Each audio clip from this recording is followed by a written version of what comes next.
오늘은 톨스토이 복음서 2장 5절하고 6절 복습을 좀 해보겠습니다. 복습이라 하니까 공부 냄새가 나는데 전혀 공부하려는 의도가 전혀 없고요. 이 5절하고 6절을 통해서 지금 우리가 사용하고 있는 이 하늘로부터 내려온 영원한 생명인 이 생명으로서의 나, 생명장으로서의 나, 요걸 확인해 보는 공부를 하겠다고 하는 얘기죠. 5절에는 이렇게 나옵니다. 유대인들이 예수에게 시비를 걸기 위해서 이렇게 물어봅니다. 당신은 우리가 하느님을 섬기는 방식이 틀렸다고 말하는데 증거를 보여줄 수 있습니까? 라고 말할 때 예수가 몸을 돌려서 그들을 정면으로 바라보면서 이렇게 얘기한다고 했죠. 이 성전을 허물어 버리십시오. 그러면 나는 사흘 안에 새로운 성전, 곧 살아있는 성전을 일으킬 거요. 이렇게 예수님이 얘기하니까 유대인들이 이 성전 46년이나 걸려서 지은 건데 당신이 어떻게 사흘 만에 새로운 성전을 짓겠다고 하는 거요? 라고 비웃었다. 그러자 예수께서 이렇게 말씀하신다. 나는 지금 성전 자체보다 더 중요한 것에 관해서 당신들에게 말하고 있다. 나는 하느님이다.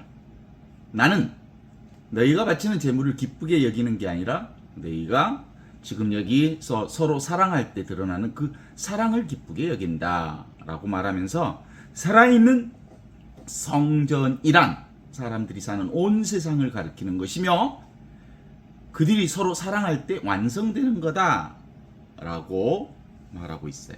그러니까 이건 성전에 대한 얘기를, 성전이 과연 뭐냐, 하느님의 집을, 성전이라는 글자 그대로 거룩한 하느님의 집을 얘기하는 거거든요. 그래요. 그러니까 성전 그러면 하느님의 집, 하느님이 살고 계시는 곳, 뭐 이렇게 얘기하잖아요. 살아있는 하느님이 살고 있는 곳, 이걸 성전이라고 해요. 근데 이 성전이라는 말의 의미에 대해서 계속 얘기하는 것은 유대인들, 정통 유대인들은 예루살렘 성전을 가리켜서 성전이라고 보는 거고, 예수님은 실제로 예루살렘 성전을 성전으로 보지 않는 거예요. 예루살렘 성전도 물론 성전이지. 그런데 예루살렘 성전만 성전이 아니고 하느님이 살아계시는 온갖 모두가 성전이라고 보는 거예요. 하느님의 집이. 그 하느님의 집을 사실은 프란치스코 교황님은 찬미받으소서라고 하는 당신의 회칙에서 우리가 살고 있는 이 우주 전체를 하느님의 집으로 불러요. 오이코스라고 그러죠. 오이코스. 오이코스라는 말은 집이라는 뜻이거든요. 히브리어의 오이코스는 집을 얘기해요. 하느님이 살고 있는 집. 하느님의 집이라, 하느님이 살고 있는 집이다 라고 하는 것을 글자로 그대로 본다면 뭐겠어요? 하느님이 누구신데? 없이 계시는 하느님이잖아. 없이 계시는 하느님이 살 집이 있을 필요가 있어? 전체가 모두가 하느님의 집이지? 실제로 그렇잖아요? 그래서 이 오이코스라는 말은 집이라는 말인데 하느님의 집, 살아계신 하느님의 집을 얘기하는 건데, 이 오이코스를, 그러니까 우주 전체를 프란치스코 교황님께서 말씀하시는 찬미받으소서라고 하는 당신의 교서를 통해서 우주 전체야말로 살아있는 하느님의 집이다, 이렇게 말씀하셔서 그 오이코스를 이제 생태학에서는 오이코스의 그 오온을 근거로 해서 에콜로지아, 생태학이라고 하는 말을 붙여요. 생테이즘, 에콜로즘. 그러니까 근본적으로 생태주의라고 하는 것은 한 생명으로 이어져 있는 온갖 생명장 전체를 오이코스, 하느님의 집, 생명장, 하느님이 살아계신 하느님께서 내려오신 살아있는 하느님의 생명, 생명 은총 그 자체를 하느님의 집 성전이라고 불렀어요. 그런 점에서 지금 학문적으로 생태주의, 생태학 또는 생태적 비전 또는 생태 영성주의 이 모든 것들은 다 이 하나이신 하느님의 집, 한 생명 그리고 온 우주를 하나로 바라보는 이 이론론적 세계의 근간이 되는 게 바로 이 생태주의요, 생태적 영성이요, 생태학을 얘기하는 거. 그게 그러니까 오이코스라는 말이 바로 하느님의 집을 얘기하는데 이 하느님의 집을 근거로 해서 생태학, 생태주의, 생태영성이라고 하는 것들이 불리어진다고 하는 것들을 참고로 우리가 전제하면서 이걸 읽어볼 수 있지 않겠습니까? 유대인들이 당신은 우리가 하느님을 섬기는 방식이 틀렸다고 말한다. 하느님 섬기는 방식은 무슨 방식으로 섬겨야 되냐면 하느님의 방식으로 하느님을 섬기는 거거든요. 하느님의 방식은 둘이 아닌 이 하나의 방식으로 섬기는 건데 사람들은 그 예루살렘 성전을 하느님이 예루살렘 성전이라고 하는 구체적 공간 안에 살아계신다고 믿어서 예루살렘 성전을 하느님의 집으로 모시고 있었고 그리고 그 예루살렘 성전에 이스라엘 백성들이 1년에 한 번씩 유월절, 과월절 그리고 거기서 자기네들 축제를 벌인 거거든요. 살아계신 하느님께서 우리를 해방시켜 주셨다.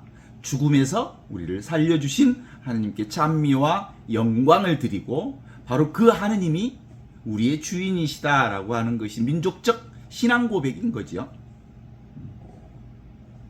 그런데 그 예루살렘 성전을 가리켜서 예수님 이 성전 허물러 버리라. 성전을 허물어 버리십시오. 그러면 나는 사흘 안에 새로운 성전, 살아있는 성전을 일으킬 것이요. 이렇게 얘기를 해요. 어때요? 한번 생각해 봐요. 그 이스라엘 백성 전체 민족적인 한 사람의 고백이 아니고 민족 전체가 예루살렘 성전을 하느님의 집으로 모두 다 그렇게 알고 있는데 그 예루살렘 성전을 허물어 버리라고 하는 점에 있어서 그 누군가가 그것을 받아들일 수 있겠어요? 말도 안 된다라고 봤겠죠. 그런데 이제 그런 의미에서 이제 얘기를 하잖아요. 이 성전 46년이나 걸려서 세운 거예요. 그런데 어찌하여 당신이 사흘 안에 새로운 성전을 짓겠다는 거요? 말도 안 되는 거 아니요? 이런 걸 보통 뭐라고 해? 자신들의 예루살렘 성전이라고 하는 것은 이스라엘 백성들의 자존심이고 정체성이고 이스라엘 백성이 될 수 있는 유일한 조건이 성전 신앙이거든요. 그죠? 성전 신앙이 핵심 신앙이었거든요. 그런데 예수님은 이 성전 신앙의 핵심 신앙이 근본적으로 잘못됐다. 왜냐하면 살아계신 하느님을 공간 안에 묶어둘 수 없다. 라는 것을 말하면서 내가 바로 하느님이다. 나는 너희가 바치는 제물을 기쁘게 여기는 게 아니라 너희가 서로 사랑할 때 사랑이 기쁘게 그 사랑을 내가 기쁘게 여긴다.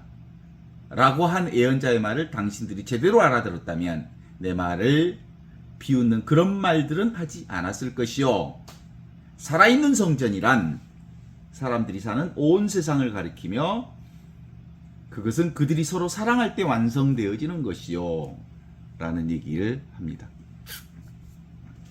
기본적으로 예루살렘 성전에 관련해서 예수 복음은 뭐예요? 외형적 예배가 아니라 지금 여기 살아계신 하느님을 사는 것.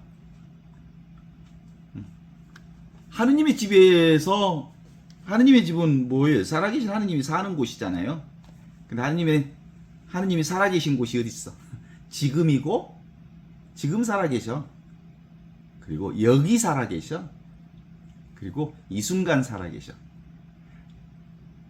따라서 지금 여기 생생하게 살아계신 지금 여기 이 자리가 바로 하느님의 성전 자리라고 하는 것들을 얘기하시면서 이렇게 얘기합니다. 모든 것이 사람의 내면에 들어있는 것을 알고 있다. 그에게는 어떤 사람이나 다른 사람의 증언이 필요 없다. 그 안에 성령이 들어있다고 알고 있기 때문이다. 왜 그랬을까요? 예루살렘 주민들 가운데 많은 사람들이 예수의 말을 믿었다. 왜냐하면 예수 자신은 외면적인 것은 하느님 하나도 믿지 않았다. 외적인 경배가 아니라 지금 생생하게 살아있는 이 순간에 나를 사는 것, 자신을 사는 것이다. 이게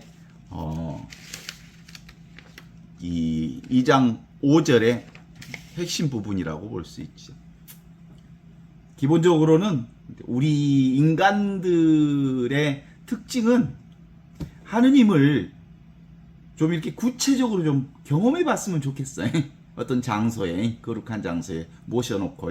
그게 특징일 거예요. 어떤 것을 하느님으로 만지고 싶고, 보고 싶고, 잡고 싶고, 또는 그 하느님을 만나보고 싶은 거야. 이게 예고의 특징이에요. 인간들은 그렇게 돼 있어. 인간의 소비적 욕구죠. 만져보고 싶고, 보고 싶고, 듣고 싶고, 느끼고 싶고, 그것을 하느님을 대상화하고 싶은 거예요.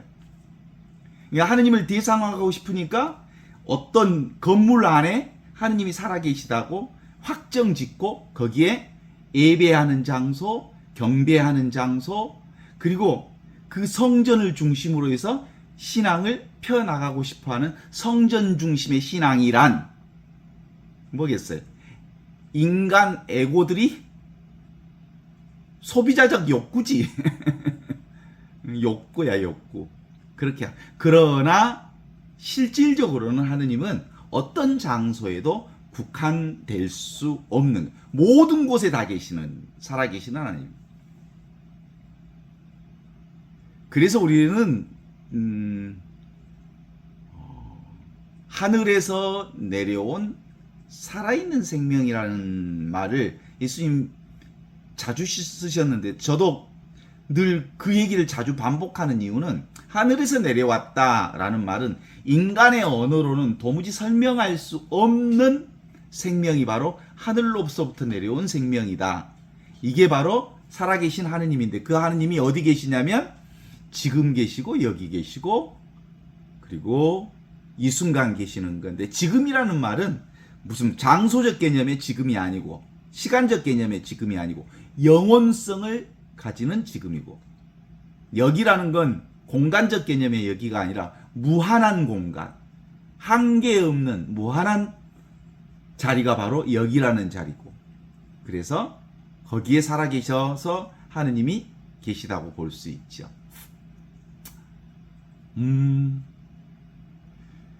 기본적으로는 우리가 이 하느님을 구체적으로 하느님을 주인으로 섬기고 사는 오이코스, 모두가 하느님이라고 하는 이 하느님의 생명을 직접 만나려면 어떻게 해야 돼요? 사실은 목숨을 거는 거예요. 인간의 목숨을 거는 거예요. 왜냐하면 개인 인간으로는 하느님을 만날 수 없으니까. 왜냐하면 개별적 조건으로서의 인간은 사실상 전체 하느님을 만날 수가 없어. 그래서 이제 하느님을 만나면, 개인이 하느님을 만나면 죽는다는 얘기를 하죠. 그래. 그 얘기는 뒤집어서 얘기하면 뭐겠어요? 개인 인간이 죽어야 개별적으로서의 개체성으로서의 나를 내려놓아야 비로소 열린 존재이신, 영원한 생명이신, 생명장으로서 생명은총이신 하느님을 만날 수 있다는 거야. 따라서 목숨 걸지 않으면, 내 개인을 살리기 위해서 애쓰는 사람 하느님 못 만나는 거지. 나를 던져야. 그러니까 예수님 그런 점에서 예수님 나를 따르려는 사람들은 자기 자신을 버리고 제 십자가를 지고 나를 따라야 합니다. 제 목숨을 살리려는 사람은 목숨을 잃을 것이요. 자기 목숨을 버리는 사람은 영원한 생명을 얻을 것입니다. 따라서 지금 눈앞에 있는 이 생생하게 살아계신 하느님의 집, 하느님의 성전 안에 계신 그분을 만나는 유일한 방법은 뭐예요? 개체적 자기 생명을, 이 육체를 나라고 생각하는 것, 그건 생각일 뿐이에요. 실제로 그게 아니에요. 그러니까 나를 내려놓으라 그러니까 내려놓을 내가 있는 건 아니에요. 어때요? 내려놓을 내가 있어요? 없어요. 이게 사실은 전체 하느님 생명 안에 포괄되어 있기 때문에 이것까지도 하느님 생명이지 내 생명이 아니에요. 이 개별 생명까지도. 아시죠? 전체 생명이 열린 존재로서 하느님이니까.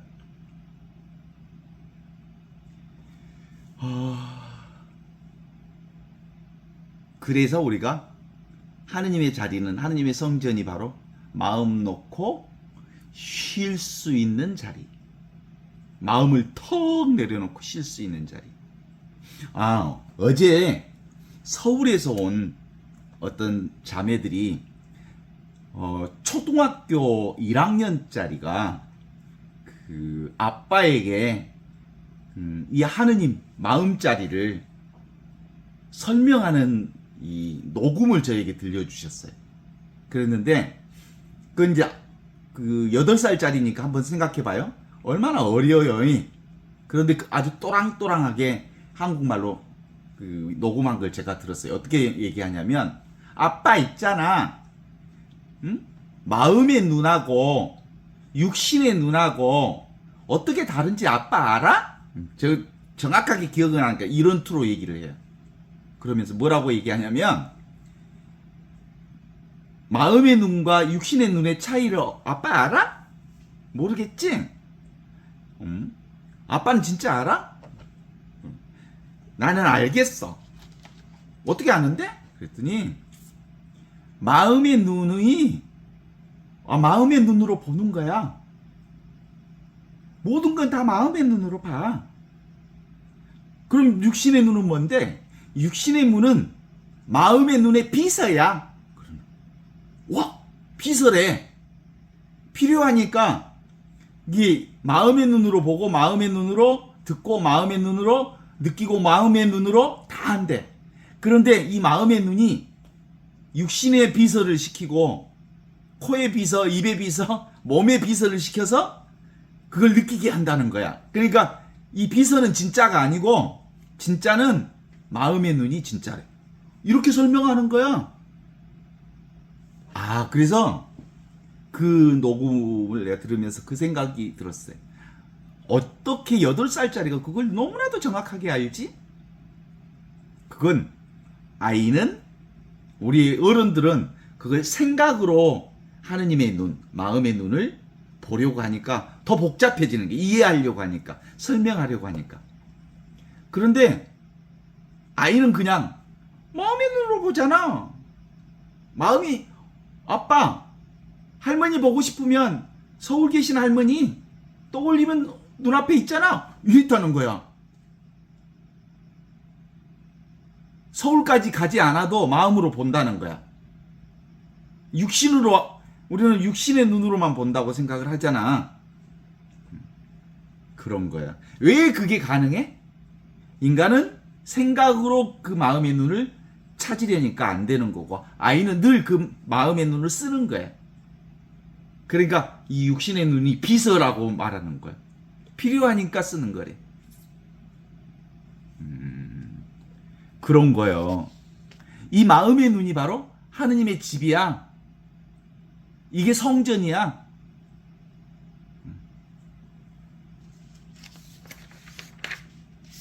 그래서 이 나와 내 거라고 하는 것이 없으면 너무나도 분명하게 전체가 하느님의 집 아닌 게 없잖아. 그쵸?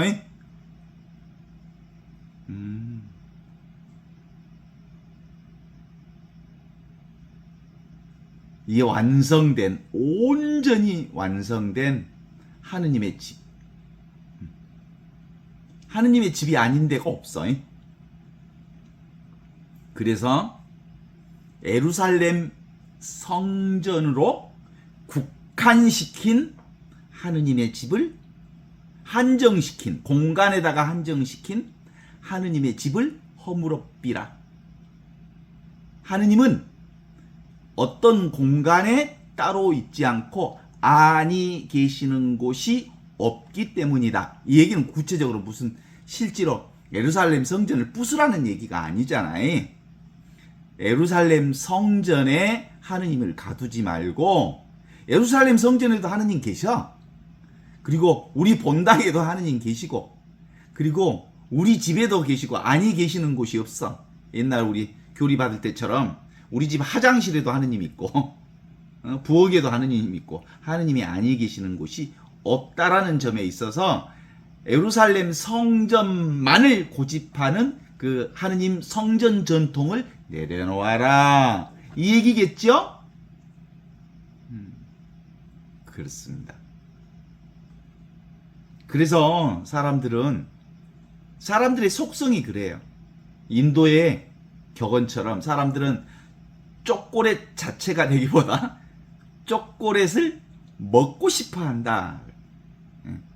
그죠? 그게 이제 개별적 인간의 욕망이에요. 사실은 내 자신이 초콜릿 자체가 돼서 온통 사람들에게 먹히우는 존재가 되고, 그래서 맛있는 존재가 되고, 사람들에게 있는 그대로 자신을 온전하게 되는 것보다는 맛있는 초콜릿 먹고 싶다? 그러겠다는 거지. 이게 인간의 에고의 특징이랬지.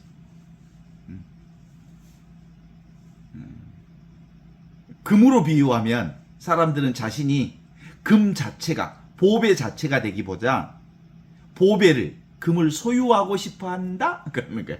왜냐하면 개별적, 개체적 인간을 너무나도 자기라고 생각하니까.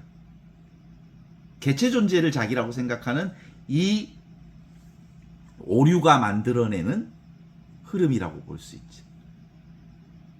그래서 실제로는 우리 인간은 근본적으로 하늘로부터 내려온 살아있는 생명인 하느님의 생명이 바로 자신의 본성품이라고 하는 것을 깨달아 알기보다 뭐가 되고 싶어해? 하느님을 소유하고 싶어해. 또는 하느님으로부터 사랑받고 싶어해. 내가 하느님의 사랑 자체라는 것을 깨달아 알기보다. 그래서 하느님을 사랑으로 깨달아 아는 이것보다 더 이게 인기가 없어. 뭐가 인기 있냐면 나 하느님의 축복받고 싶어. 나 하느님한테 사랑받고 싶어.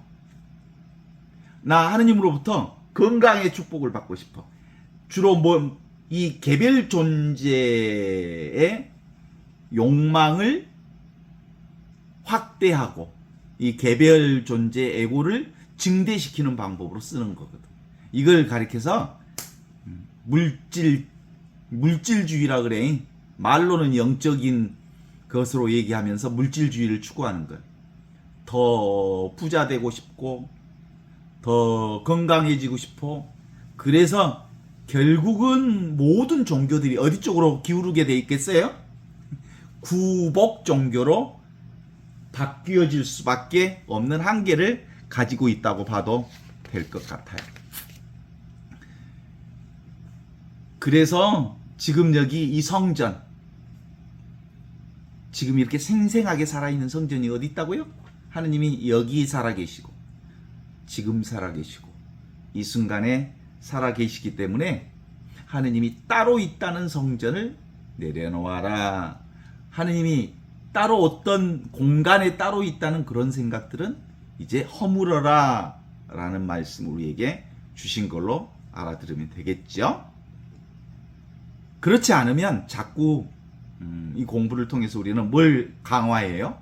에고를 강화하고 에고를 단단하게 묶어내고 에고가 얼마나 단단하게 묶여지는지 우리 살아오면서 경험했잖아요.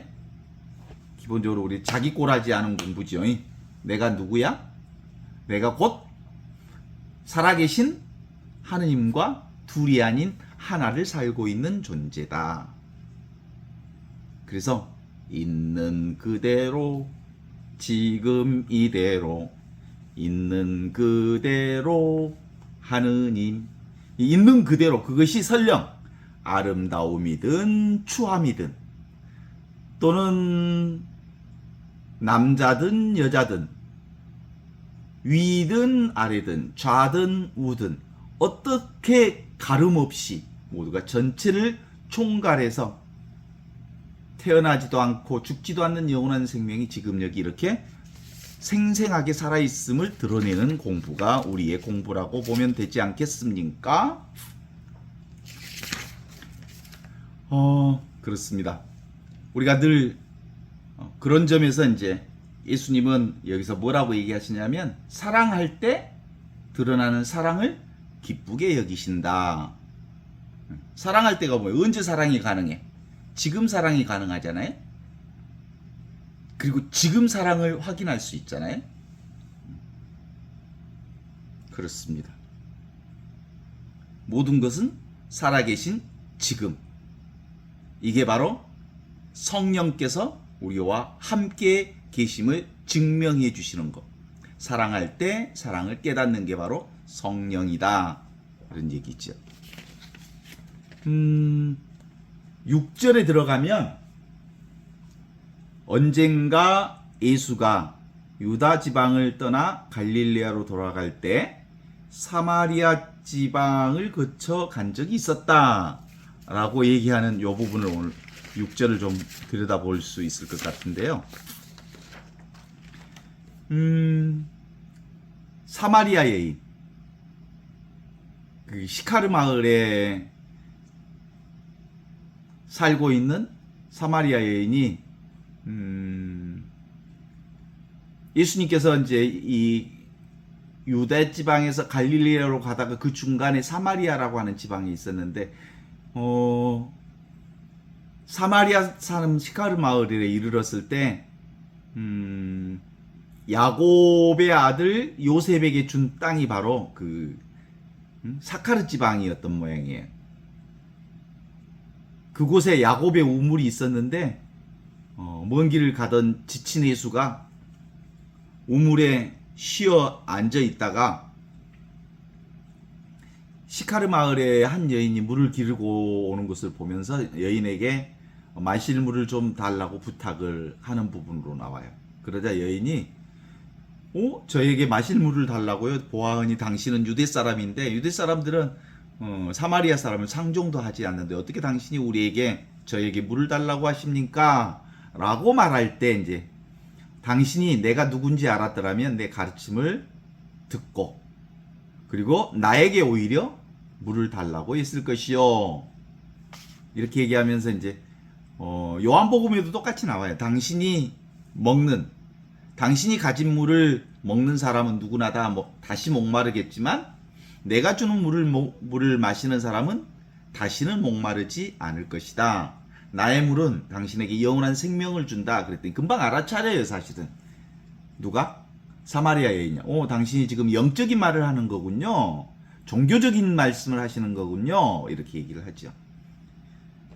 그러면서 실제로 당신이 가진 신앙과 우리가 가진 신앙은 서로 다르지 않소. 당신들은 예루살렘 성전에서 예배하는 예루살렘 성전 신앙이고 우리는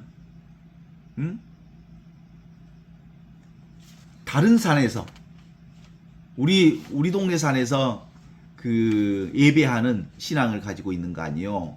이렇게 서로 신앙이 다르다는 것을 얘기를 하죠. 그럴 때 이제 예수님이 여인이여 나를 믿으시오. 사람들이 기도할 때 아버지께서 기도하려는 사람들이 이 산 그리짐 산에도 예루살렘에도 모여들지 않을 그때가 이미 도래했어. 장소적 하느님이 아니요 이제. 장소에 갇히실 하느님이 아니요 성전 안에 갇힐 하느님이 아니요 라고 말하면서 하느님을 참으로 섬기는 사람은 하늘에 계신 하느님 아버지의 영혼 안에서 구체적으로 사랑의 실천을 통해서 이미 하느님 나라를 완성하는 것이요 라고 말하면서 실제로 사람들은 지금 여기 우리가 말하는 바로 지금 여기 이렇게 살아계신 하느님으로 여기 살아계시오 라는 말을 통해서 당신의 말씀 전부를 얘기하고 계시죠. 마지막에 이렇게 하죠. 당신이 말하는 그 사자가, 그 예언자가 바로 지금 당신과 이 얘기를 나누고 있는 이 사람이요. 나 위에 다른 사람을 기다리지 마시오 라고 얘기를 합니다. 근본적으로 우리의 신앙은 다 어떤 신앙이냐면 지금 눈앞에 살아계신 하느님의 신앙이다. 이런 얘기를 덧붙여 주신 거죠. 그러니까 기본적으로 이제 우리의 신앙의 핵심 포인트를 다시 짚어 주시는 거죠. 눈앞에 있는 이거이 지금 서 있는 이 자리 이게 바로 살아있는 영원히 목마르지 않을 하느님의 사랑이라는 거예요. 내가 주는 네가 먹고 있는 그 물을 마시는 사람은 다시 목마르겠지만 내가 주는 물을 먹는 사람은 절대로 목마르지 않을 거다. 그래 뭐겠습니까? 남의 의지에서 살지 말라는 거죠. 세상의 의지에서 살지 말라는 거예요. 눈에 보이는 것에 의지해서 살지 말라는 거예요. 그런 점에서 예수님도 그렇게 얘기하잖아요. 하늘을 나는 새들도 둥지가 있고 들에 사는 여우들도 굴이 있지만 동굴이 있지만 잠잘 자리가 있지만 나는 머리 둘 곳조차 없다라는 말씀을 하셔요. 머리 둘 곳조차 없는 게 바로 나다 이런 말이잖아요. 그러니까 실제로 나는 세상에 어디에도 의지처를 두지 않는다. 그게 바로 나니까 텅 비어 있으면서 모든 것을 다 알아차리는 이게 나다. 뭐예요? 엊그제도 그 얘기를 했는데 우리가 사실 없는 자리에서 소리가 들리잖아요. 지금 좌측에 피아노가 있는데 피아노 소리를 들으려면 피아노 건반을 딱 누르면 피아노 소리가 참 올라오잖아요. 그런데 실제로는 피아노 소리는 이 도를 누르면 도가 딱 때려질 때 도 소리가 피아노 소리가 아니고 피아노 소리는 모든 소리를 포괄하는 소리가 뭐예요? 모든 소리를 포괄하는 소리. 그 소리가 바로 침묵이에요. 침묵. 소리 없는 소리가 모든 소리를 다 내죠. 그런데 우리는 무엇을 피아노 소리라고 하냐면 건반을 누를 때 올라오는 소리를 피아노 소리라고 그래요. 이 원리대로 살아요, 보통. 그죠? 이 도를 누르면 도, 레, 미, 파, 솔, 라, 시, 도 이렇게 여기서 올라오는 소리가 피아노 소리라고 알고 있는데 사실은 이것은 피아노 소리가 올라왔다가 사라지죠. 소리는 일어났다 사라지죠. 그러니까 영원한 피아노 소리는 무슨 소리예요? 이 침묵에서 침묵이 진짜 소리 없는 소리가 진짜 소리지. 그런 것처럼 기본적으로 바다와 파도의 관계 속에서도 보듯이 실제로 파도가 치잖아요. 바다에서. 근데 사람들은 뭘 붙잡아 버리냐면 이 파도, 잠시 일어났다 사라지는 파도가 나라고 생각해. 그 파도는 눈에 보이니까 파도를 잡으려고 해. 이 육신도 사실은 우리가 시간적으로 따지면 8, 90년 산다고 그러는데 그게 파도처럼 순간이잖아. 일어났다 사라지는 파도지.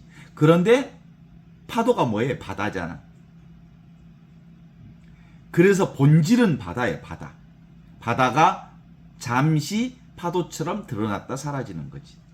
그러니까 온 천하가 다 바다인데 모두는 일어났다 사라지는 그리고 생겼다 없어지는 것에 사람들이 집착하기 때문에 결국은 늘 있는 것, 항상 있는 것, 언제나 있는 것, 절대로 변하지 않는 것, 그러면서 온갖 변화를 만들어내는 것, 자신은 움직이지 않으면서 모든 것을 움직이게 하는 절대 하느님을 외면해버리고 눈에 보이는 것, 일어났다 사라지는 것에 치중하게 돼 있는 거다라는 얘기를 우리가 확인해 볼 수 있어요.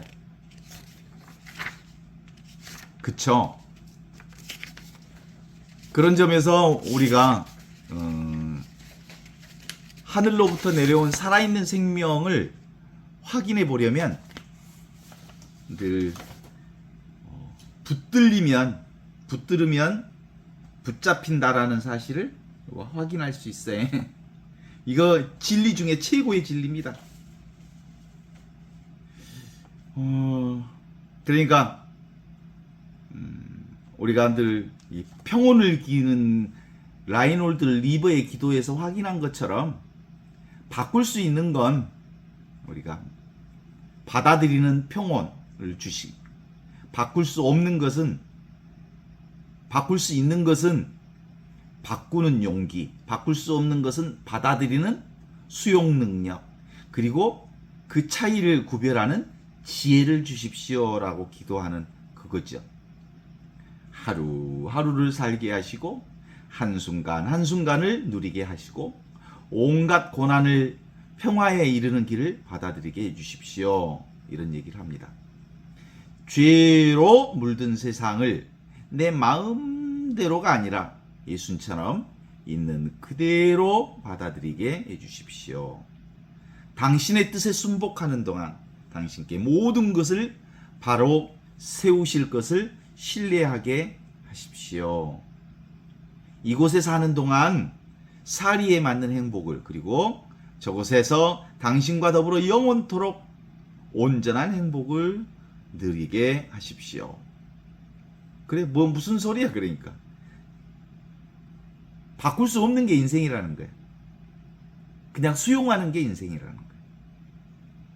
그래서 있는 그대로, 지금 이대로, 그것이 내가 경험하는 최상의, 더 이상 좋을 수 없는 최상의 삶을 느 순간마다 경험한다는 거죠. 이게 우리가 살아야 할 삶의 특징 중에 하나입니다. 그러니까 보통은 이제 이 하느님의 놀라운 삶을 사는 유일한 방법은, 목마르지 않는 하느님의 샘물을 마시는 방법은 지금 여기를 사는 건데 어떻습니까?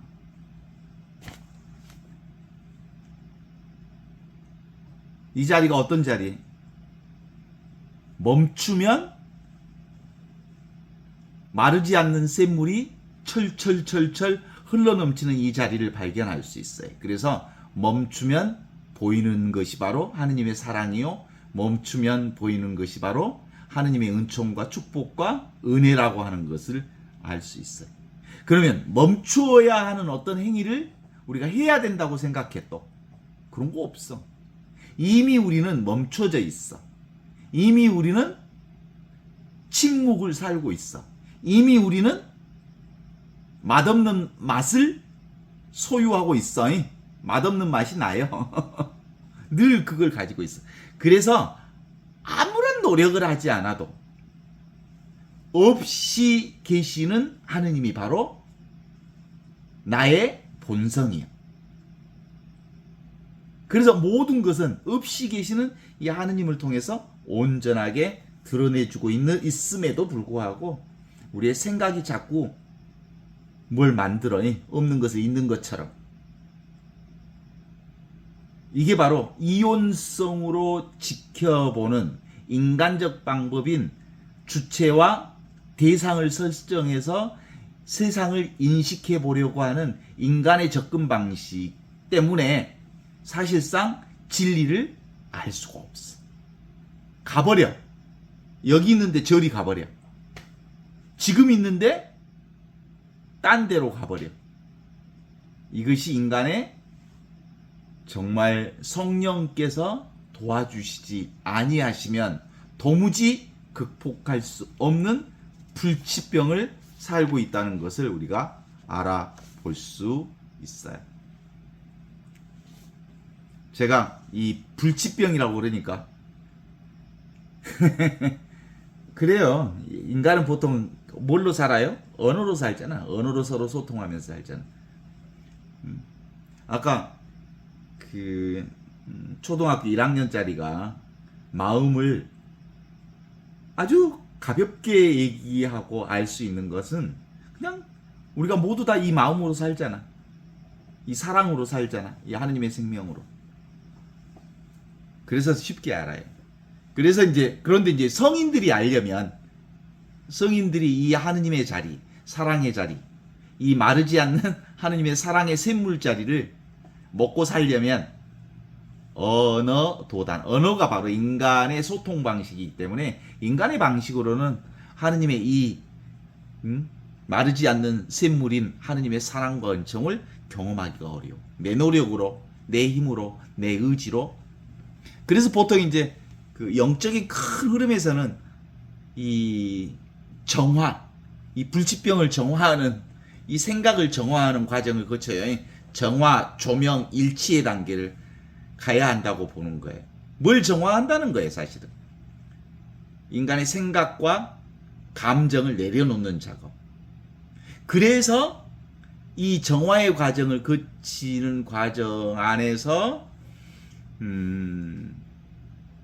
십자가의 요한과 그 아빌라의 데레사는 이 어두운 밤을 상정해. 이 과정을 거치려면 하느님의 지혜를 얻으려면, 그래서 온전히 인간의 생각과 인간의 의지와 인간의 감정을 내려놓는 단계적 과정을 거쳐야 하는 그 과정을 어두운 밤으로 설정해. 첫 번째는 무슨 어두운 밤? 지각의 감정의 어두운 밤을 거쳐. 두 번째 단계는 지식의 생각의 어두운 밤의 과정을 거쳐. 그 다음에 세 번째 단계는 뭘? 의지의 어두운 밤을 거쳐. 이 말은 뭔 말이겠어? 첫 번째로는 감정을 내려놓고 감정과 느낌을 내려놔야 하고, 두 번째로는 생각을 내려놔야 하고, 세 번째로는 자신의 의지까지 다 내려놓아야 비로소 뭐가 온다고? 지혜의 빛을 우리가 경험할 수 있다는 거예요. 이 빛으로 세상을 관할 수 있죠. 그때 비로소 조명의 단계를 경험하게 되는 거예요. 하느님의 지혜로서, 하느님의 눈으로서 세상을 관하는 관상생활이 가능해져서 그 관상생활로 인하여 하느님과 온전히 일치를 경험하게 되는 거지. 이게 이제 영성의 과정들을 얘기하잖아요.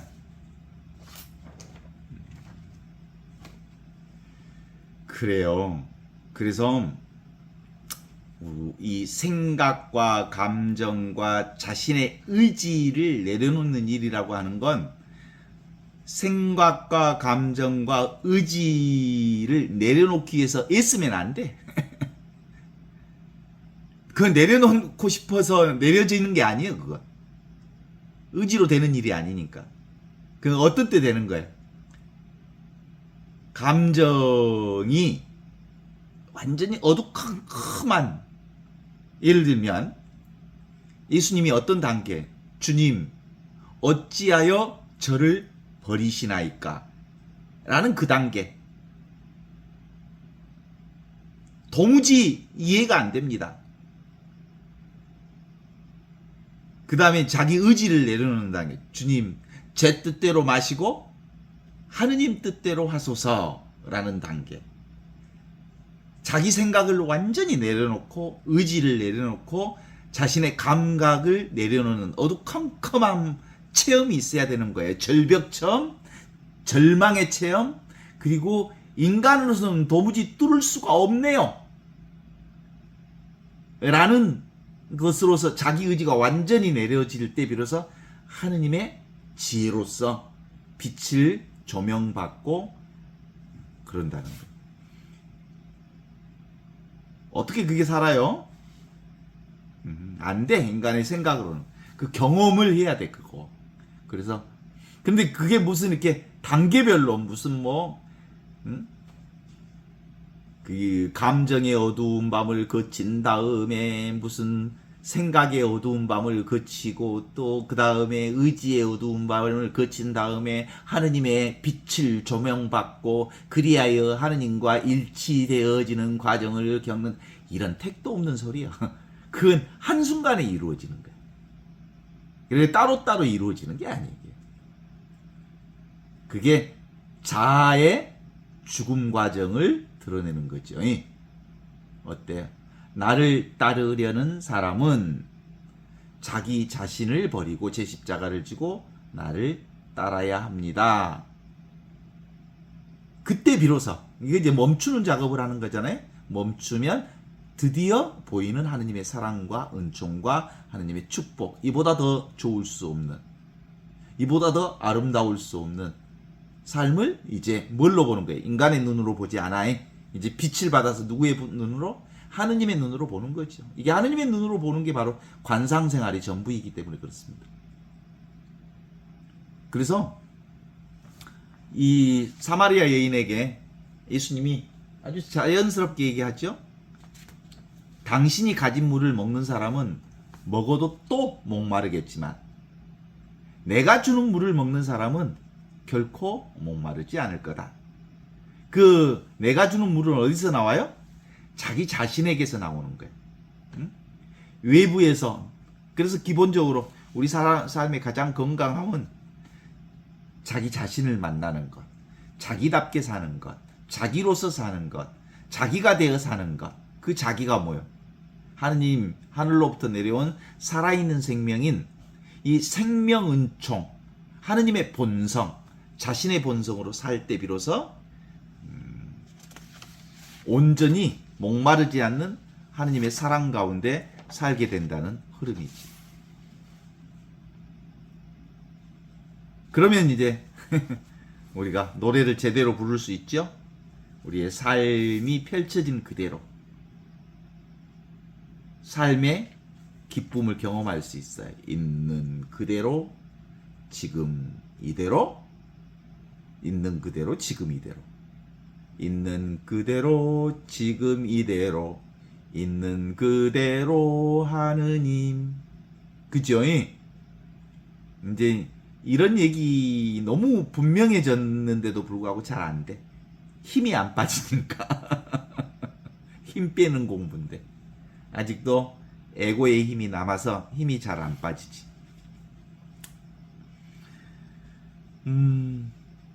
그래서 이제 이 공부의 핵심은 기본적으로 그런 점에서 하느님의 성령 안에서 하느님의 눈이 떠져서 하느님의 시각으로 보면 모든 게 어떻게 보여? 다 보시니 참 아름답더라. 하느님의 눈으로 보면 부족한 게 없으니까, 온 천하가 하느님의 사랑과 은총으로 가득 차 있으니까 그때 비로소 뭐가 가능해지냐면 삶을 억지로 살지 않아. 그죠? 있는 그대로 가장 자연스러운 삶의 경험, 이것이 바로 우리가 경험해야 할 마르지 않는 하느님의 은총 샘물을 경험하는 거지.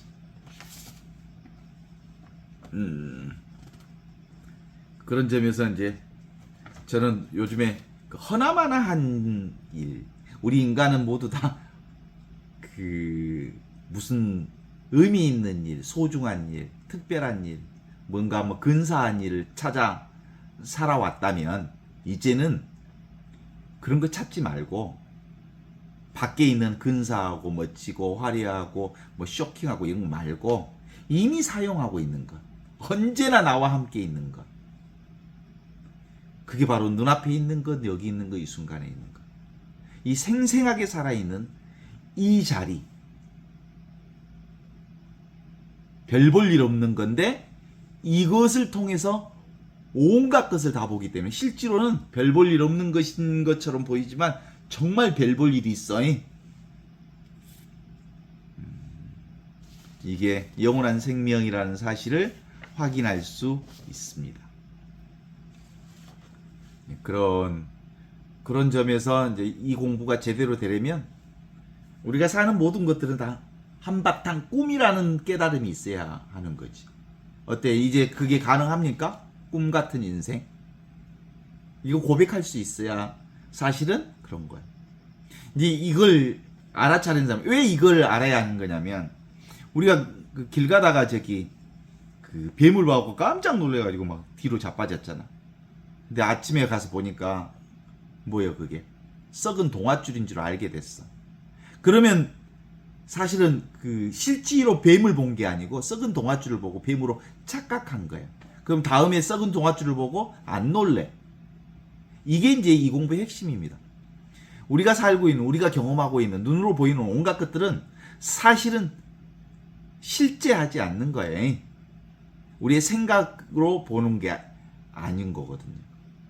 썩은 동아줄인 줄 알면 우리가 살고 있는 온 세상이 일어났다 사라지는, 잠시 일어났다 사라지는 파도와 같은 것이라고 안다면, 파도를 파도로 보되 그것을 잡지 않기에 그 파도를, 그리고 우리의 삶을 충분히 즐기만 절대로 그 삶에 붙잡히지 않으면서 참된 자유와 해방과 은총과 은혜를 살게 되는 이 마르지 않는 샘물을 우리가 살게 되는 거다.